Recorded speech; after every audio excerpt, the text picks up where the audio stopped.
Comedy is such a dignified art form, you have to take your hat off for it. I might actually take off this jacket too. We thought it would be really funny if I took off this jacket and I also had the tassels on this shirt. But there was a wardrobe malfunction with that.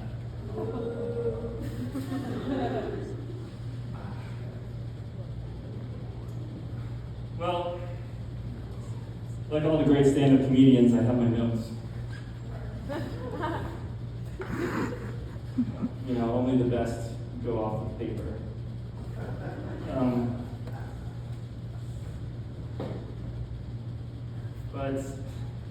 So some of you don't really know this about me, but I'm very, very funny. I'm favorite comedian's least favorite comedian's second favorite comedian. So not everyone knows how funny I am and how long I've been doing this, but really I'm exceptionally funny. Like, I'm so funny that things you used to think were funny are not even going to feel funny after this, because by comparison it's just like, it's like, when you're a kid and you think like, your dad's the tallest person in the world, and then later you meet Eben, and he's like, but I need to warn you, some things might not be funny after this. Like I said, this might be the highest things get for you, and I'm sorry about that. So some of the things that might happen after you experience how funny I am are, silly string may just feel like regular string. Silly songs with Larry might just feel like songs with Larry. Silly geese. Are there any silly geese here tonight? Point to a silly goose. Oh, there's a silly goose. Well, let's just put it this way. If we were playing a game of duck, duck, regular goose after this, I'd be for sure tapping your head, because you're just not going to feel silly after this. I'm sorry. I'm just too funny. Netflix may have to rebrand their stand-up comedy specials as stand-up oratory, or perhaps stand-up rhetoric. And for some of you, I'm sorry, Rachel, because I know this man is your hero, but some of you, Weird Al might just feel like regular Al after this. You get the picture. So another warning about my jokes, sometimes it's kind of like, you know how there's these things called dog whistles? I'm not talking about like the sociological effect, but actual dog whistles where it whistles at such a high frequency that only dogs can hear it, right? Like the human brain, the human ear cannot receive a frequency that is that high. Some of my jokes are so, their frequency, so to speak, their humor is so elevated, so funny that it has a similar effect that you may not even realize how funny it is. And I just needed to prepare you for that. So sometimes if something doesn't feel funny, it's probably you, not me. It's too funny. So I come from a funny family. Everyone has their own unique sense of humor. I have 3 siblings, and we're all sort of like 4 corners of a square or something. We're all very different in our humor. And even my nieces and nephews, my nephew, I don't have nephews, my nieces and nephew are starting to get funny. Which is why I was surprised when my 3-year-old niece Jane ran to meet me at the airport on a family trip recently. And so she's running from the baggage claim because I'm there, and she's arriving on a different flight with her family, and she sees me and she runs to me, and she's so cute, but she has something very serious to discuss with me. And I thought, oh, what's going on, man? The first thing she says to me is, "Why did you pee in the refrigerator?" So back up. So here's the story. I used to sleepwalk as a kid, and it's a very disorienting thing to sleepwalk. Obviously, you're not really with it. Sometimes you do things like pee in the refrigerator. You think the refrigerator is the toilet because you're sleepwalking, right? Has anyone else ever sleptwalked? Is that just me? Yeah. So, but how do I explain sleepwalking to a 3-year-old? It's like, hey, there's this thing that can happen where you're asleep, but you're not asleep. And you're walking around, but you're asleep. And for her, the math is just not mathing. She's just like, she has this definition of sleep in her mind, where sleep is the thing you do when you're not moving, and you're not walking around, and you're certainly not peeing in refrigerators. She's like, it's just like categorically it's not fitting. It's like dry swimming or something. It just doesn't make sense. I probably could have gone farther with that joke, but I didn't.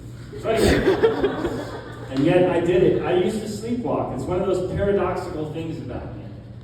Sleepwalking. It's this paradoxical thing about me, kind of like my talking mime routine, but I won't do that tonight. Maybe another show. But after sleepwalking and peeing in a fridge, I have some of that like Inception fear. Have you ever seen Inception, where you don't know if you're dreaming or not? You have to. It just skews your reality and makes things really worrisome.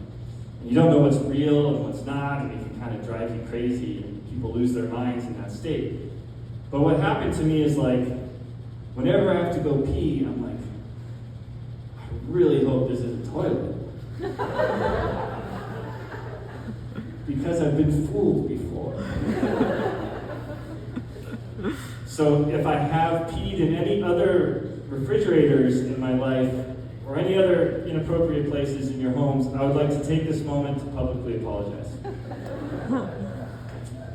So I wanted this show to be family friendly, so I can't be too edgy, but I feel like jokes about pee are just like the right amount of edginess. It's like, you know, pee is sterile. It's not like everyone pees. It's like, as an older gentleman I used to do caregiving work for once told me, when I used to have to dump out his portable urinals, you're in with the in crowd now. Okay, so speaking of pee, so how about those people whose names like align perfectly with their career, right? It's like, I don't know, it's like if LeBron James' name was like basketball dunker or something, you know, it's just like, but, so apparently, and maybe he's here in the audience, there is a urologist in town who I was introduced to as Dr. Wisner. And I think it's pronounced Weisner, but I was literally told by the hospital staff it was Dr. Wisner, and I was just trying not to laugh, because the whiz, urologist, it was meant to be. It was like it was like predestined for him. I can also confirm that there is a gastroenterologist in town, you know, the colonoscopies and stuff, named Dr. Caves. Yeah, what can one say? But the one that always got to me was Wetzel's Pretzels. So does anyone remember when there was Wetzel's Pretzels on State Street? Okay, so I always just imagine like Wetzel's parents, and they're like naming him and their son. He's like, Mom, my dad, why did you name me Wetzel? And they said, son, we know it's a harsh world out there, and we want you to have more than we had.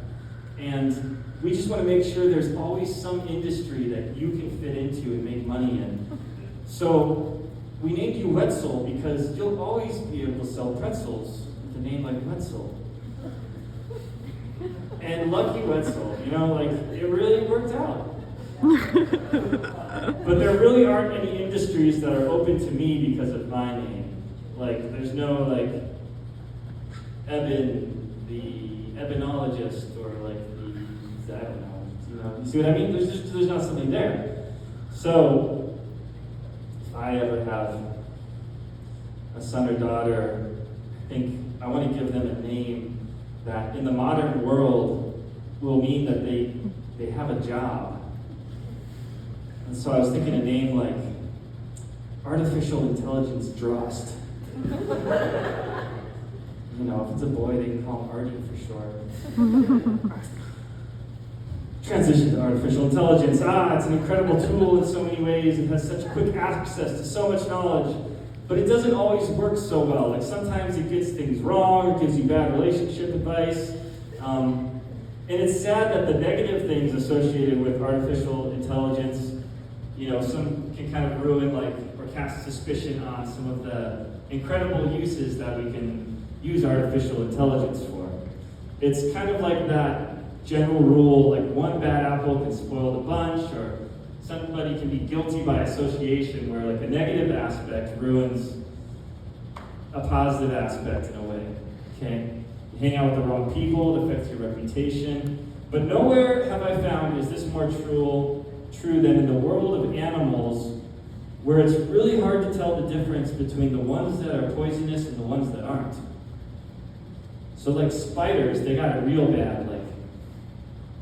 I feel like the venomous ones just ruined it for all the other spiders. Think of the spiders that are just kind of harmless, benign. They eat the bugs that you don't want in your house. But it's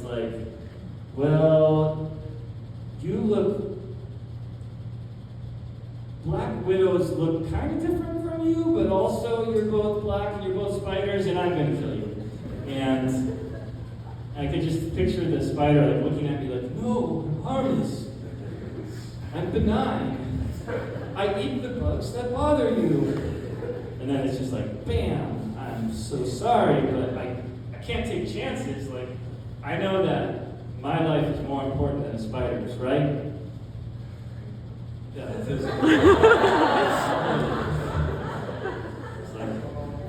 Not what I was expecting from that one. But, some of you know this, I'm a seminary-trained theologian of sorts, and I know that Jesus teaches that we're not supposed to worry because God tells us, look at how God clothes the flowers of the field and takes care of animals and all of that. And I believe this, but one of the things that Jesus says in the Gospels is that you are worth more than many sparrows. And that's, been a comfort to me, that I'm worth more than many sparrows. But I'm also an anxious person, and I've had problems with anxiety and overthinking things, and I've wondered, is there where is the line, where is the number of sparrows that could possibly exceed me in worth? Where do the scales of intrinsic value tip towards the sparrows? I hope I never have to find out. I can't imagine a circumstance where, it's you have two options, either Eben or 6 million sparrows. I'm sorry if you end up in that situation. But I kind of feel maybe there's an amount of sparrows that just even I would have to be there's too many sparrows. I can't. You gotta let me go. What an odd scenario. So, I don't think about that too often, but I do think a lot about a big group of bees, a large number of bees. That's because when I was a kid, I grew up in Redlands, California, very hot in the summer. We had a swimming pool, and I saved so many bees out of that pool, because bees land in the water and then they're stuck in the water, they can't get out. So you get the pool nets and you get them out, or you flip them out with your hand and you try to do it fast enough so you don't get stung. But I feel I've saved thousands of bees in my life from drowning. And, I like to think that they might return the favor someday. I've always thought that maybe someday I'll be in a really bad situation. Oh, that's a cliff. I'm falling off a cliff.